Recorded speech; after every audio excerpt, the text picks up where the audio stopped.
Hello, I'm Ed McMeans. I'm the coordinator for the Fairfax United. I'm a retired Vietnam-era vet. I was in the service from 1966 to 1992, 26 years in the Navy. Since 2003 at Fairfax Church, our military ministry has primarily been supporting veterans who participated in Afghanistan and Iraq wars. As the 70th anniversary of the end of World War II approached, our concentration has been on recognizing and paying tribute to our church's World War II veterans. At the end of my little presentation here, you're going to have the opportunity to view our film called The Oral History of Our World War II Vets, and I think you'll enjoy it. What I want to do first is give you a little bit of background that leads up to where this film came from and who these people are. I'll just start, and I'm going to talk a little bit to this slide right here. In September 2014, we held a dinner recognizing our 21 living World War II veterans and presented them with a book that contained each of their stories. And what is particularly phenomenal about this is us having 21 veterans living is very unusual. With the population of World War II vets and the population of our church, we should have only had 4 or 5. We believe it was God's intervention that had our 21 vets here. They're a pleasure to be with. We also gave our vets a film of the tribute dinner and the book presentation. The book and film are currently at the Fairfax City, Virginia Museum System. It's at the National World War II Museum, and it's in the Library of Congress. Since this dinner, we have identified 5 more members of our church who were World War II veterans. Currently, we're in the process of compiling and adding their stories and reissuing the book. So that gives us a total of 26 World War II vets. The World War II veteran stories have been recognized by the community. We have opened new doors to our veterans.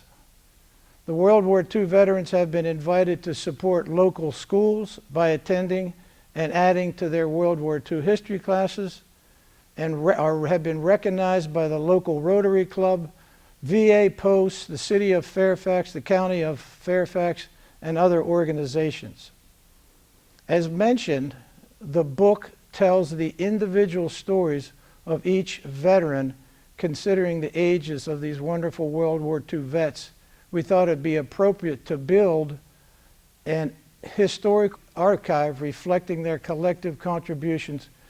While each one has their own story, when you bring them all together, it's quite impactful on their contribution to winning World War II over 2 evil nations. So with that, and considering the age of our World War II vets, we decided to create this archive, and here it is.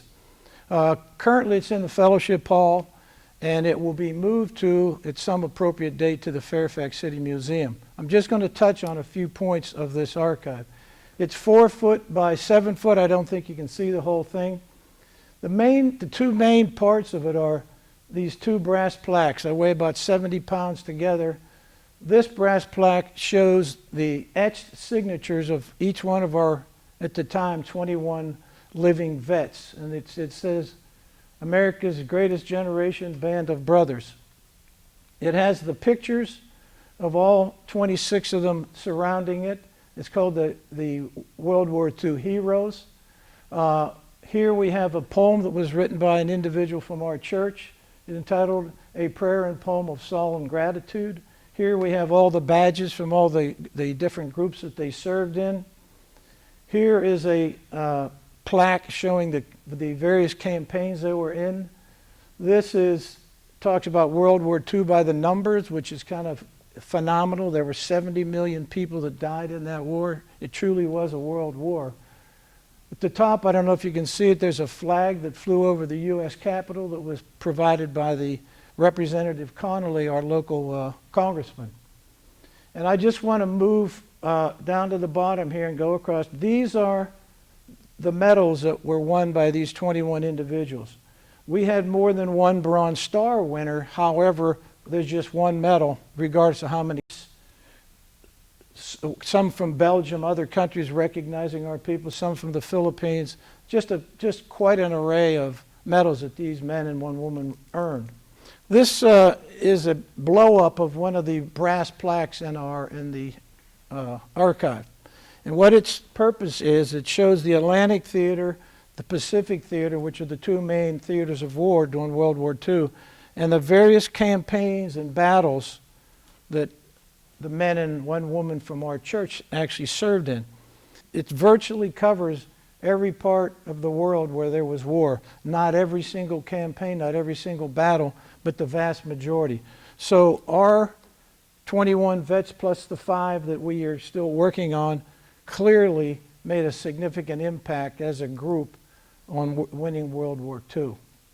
The main part of doing the archive and doing the oral history is we know that these remembrances are significant importance to the posterity and future generations. And it's very important to these individual vets that they are just so happy that they've been recognized. Many of them have never been told, thanks for your service, until we gave them a World War II I served sign. So this is very important to them, these two items for posterity. This picture here is a picture from our event on the 26th of June when we presented the oral history and when we gave the archive. And this is 14 of the 16 veterans that actually spoke for the film. 2 of them were unable to make it to that evening. What I want to do is point out, because you're going to see this film here in a couple minutes, is what are some of the things you should be looking for. For example, we had 2 soldiers who fought in the Battle of the Bulge. We had a nurse who followed Patton's army for 800 miles throughout Europe to Pilsen, Czechoslovakia, and the end of the war. We had 4 Army Air Corps men who flew over 100 missions between Europe and the Pacific. We had a soldier who landed on Normandy and was twice wounded. We had 2 Navy men who served in China, and the work they did in China was learning from the Chinese how to fight the Japanese because they'd been doing it for so long. We had Marines who saw combat in Saipan, Tinian, Iwo Jima, and Kwajalein, the real key battles of the Pacific. And we had a Navy sailor who rode on a very small craft, got seasick every day, but he hit virtually every island in the Pacific and was involved in most all of the battles in the Pacific.